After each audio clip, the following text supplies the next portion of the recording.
Hi everybody, it's Elisabeth Delais-Roussarie. So I'm going to present you our work entitled Prosodic Units and International Grammar in French towards a new approach.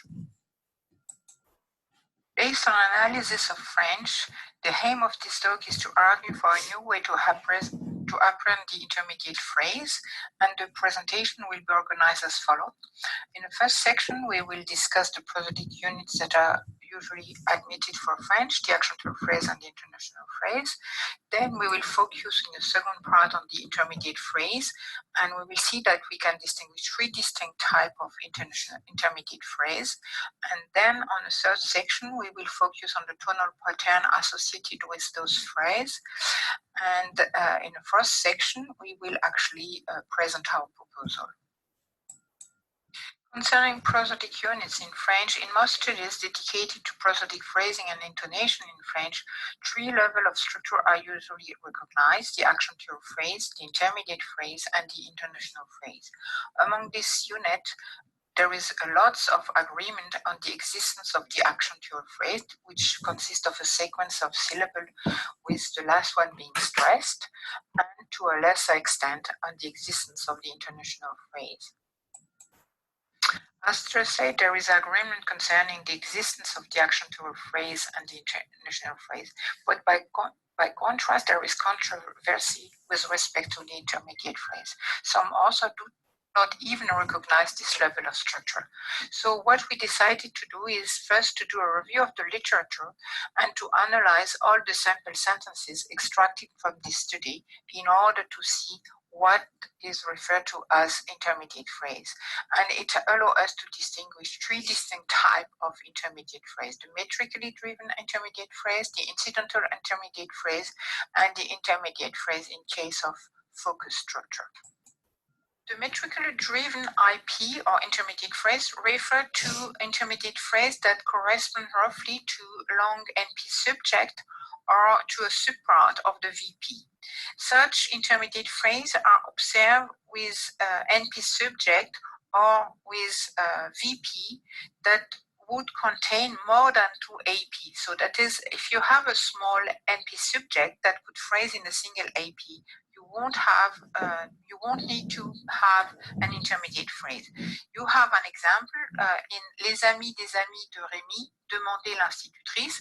Les amis des amis de Rémi is a long branching subject, so all APs are phrased together in an intermediate phrase. Interestingly also, this derived intermediate phrase includes 2 or 3 APs, but never or very rarely 4 or more APs. And what is interesting is that the right edge of this intermediate phrase often align with the right edge of maximal projection in the syntactic structure. So it means with the hand of an NP subject, or if with the hand of an NP object in case of double object construction, and so on. So it more or less corresponds to what is called in the literature a major phonological phrase. The incidental intermediate phrase consists of an intermediate phrase whose right edge corresponds to the right edge of a wide array of syntactic constructions, such as dislocated structure, adjunct phrase, or adverbial phrase that has scope over the entire sentence, or also frame setter, parenthetical, and so on. In most of the studies within the IM model, usually international phrase consists of the entire sentence, or at least 2 independent clauses.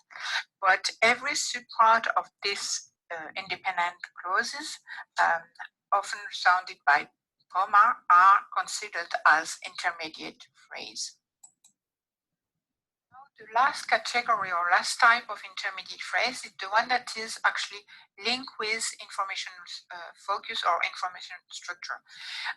Sometimes, if you go with this idea that the large IP coincides with entire sentence or independent clause, sometimes you have a subpart in the sentence that could actually be treated as a full elliptical clause, and that could be used as a preposition to answer the question under discussion. But this constituent, this chunk, is often treated as an intermediate phrase. Here's an example. Elle est enceinte de qui? She's pregnant from who? De son mari, pardi, from her husband, of course. And you look at de son mari is phrased as an intermediate phrase. But you could also have elle est enceinte de qui? De son mari. And that's the same for qu'est-ce que vous voulez? What do you want? Je voudrais des oranges, s'il vous plaît. I want some orange, please. You could also answer je voudrais des oranges. And the je voudrais des oranges consists of an intermediate phrase. Vous voulez des citrons? Non, ce sont des oranges que je veux. That's the same with cleft sentences. Non, ce sont des oranges. Vous voulez des citrons? Non, ce sont des oranges. And then, ce sont des oranges constitute also an intermediate phrase. We just saw that the three types of intermediate phrase differ in the way they are derived. In this section, we will now show that this distinction is also confirmed by the international pattern associated with each type of intermediate phrase.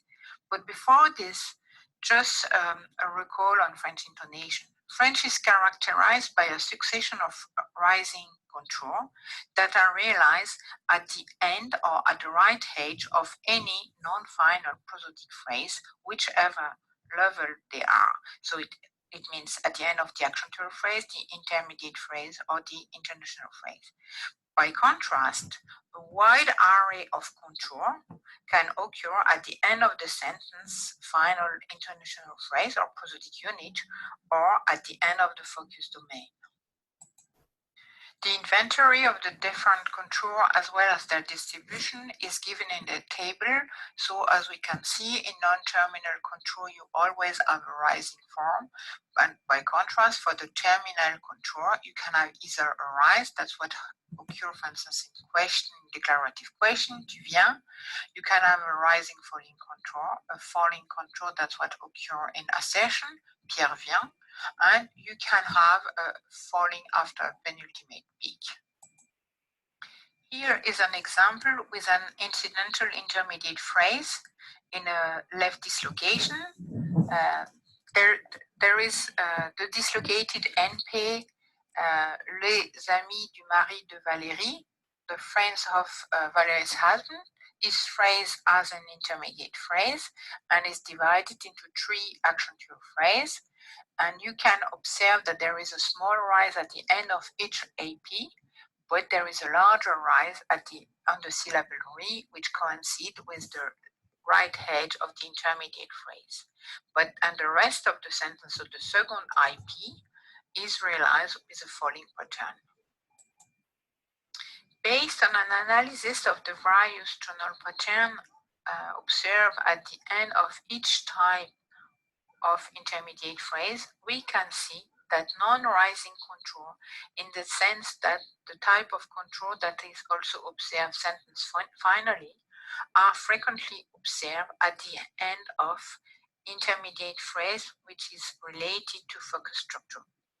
Moreover, the form of this contour is usually related to the form of the sentence. For instance, a cleft ends with a rising contour if it's embedded in a question like c'est Pierre qui est venu, you have the rise on Pierre. But if you use the same cleft in an accession, c'est Pierre qui est venu, you have a fall on Pierre. On the basis of this, we can thus consider that the boundary occurring at the right edge of the cleft or of such an intermediate phrase should better be treated as an international phrase boundary that would receive the same type of contour as intermediate phrase that coincides with the end of the sentence. And then we will say that this contour is copied at the end of the sentence, the rest of the sentence being more or less treated as a tail. In the two other types of intermediate phrase, that is the metrically driven intermediate phrase and the incidental one, rising contour are usually observed at their right edge. In some cases, however, a falling contour may occur at the right edge of such a phrase.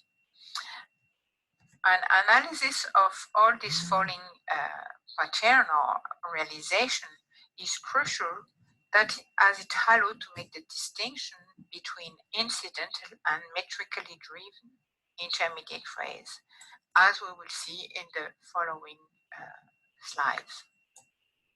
So if you look, for instance, at incidental IPs, like here you have two examples. Donc, au dernier moment, je prends ma voiture, it's a frame setter, or depuis 2 siècles, l'évolution de la Banque de France. So it's a frame setter or a topic, and it's clear that if you look, it's usually rising if the sentence ends with a falling contour. So if the larger IP that coincides with the entire sentence is falling, then you have a rise at the end of this incidental IP. Now, when the clause to which this incidental IP depends is rotated by a rising contour, the contour at the end of this incidental IP is usually falling. Such a falling realization is almost never observed in the case of metrically driven IP. Let's consider an example of an incidental intermediate phrase with a falling contour.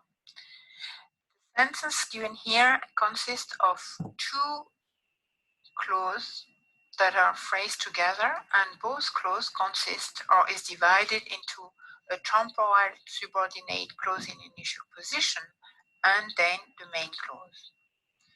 If you look at the first chunk, so the first clause, which consists of this temporal subordination, when I stay too long in Carcassonne, quand je reste trop longtemps à Carcassonne, you can see that this clause ends up with a falling pattern, and by contrast, the end of the first chunk, quand je reste trop longtemps à Carcassonne, j'en ai ras-le-bol.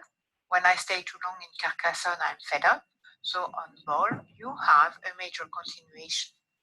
And then if you contrast this realization with what could be observed in the case of a long subject, if you have approximately the same type of structure, so it means two independent clauses that are phrased together or coordinated, and each one with a long subject, or the first one with a long subject followed by the VP, you never will observe a fall at the end of the subject, even if you have the rise after the first clause. So let's take the example. Les amis du mari de Valérie m'ont appelé et nous nous sommes rencontrés.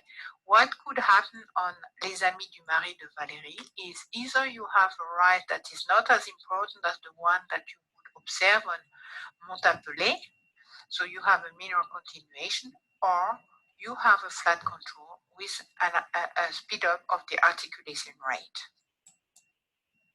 So based on this, the difference in the distribution and possible tonal pattern associated with IP boundaries argue for a distinction between the three types of IPs. Since international phenomena are observed in the right edge of the intermediate phrases associated with independent clause and focal domain on the one hand, and with the incidental IP on the other, we consider these two types of intermediate as IPs in the sense of international phrase. In order to account for the distinction between these two prosodic phrases, so the larger IP and the smaller IP, with respect to the type of tonal pattern observed at their right edge, terminal versus non-terminal contour, we argue for two types of IP. The major IP that correspond to independent clause, elliptical sentences, but anyway, that actually contain the informational focus. By contrast, the minor IP, whose right edge coincides with the right edge of the comma P or topic phrase, would be a minor IP. And the form of the contour at the end of the minor IP is dependent of the form of the contour that you observe in major IP. By contrast, metrically driven IP remain intermediate frames, but a parallel between this unit, this intermediate phrase, and phonological phrase can easily be made. Accentual phrase and intermediate phrase could thus be seen as metrical unit, equivalent to minor and major phonological phrase, respectively, in Selkirk's approach. Because of the syncretism between intonation and accentuation in French, tonal events occur at the edge of this unit, but they can be considered as reflecting a phrasal accent. Arguments in favor of such analysis are twofold: the lack of falling realization for the tonal pattern and a limitation in the possible restructuring. So now we wish to confirm our analysis on larger data and experimental in perception as well as in production experiments. So thank you for your attention, and if you have any question or if you want to discuss our proposal, do not hesitate to contact us.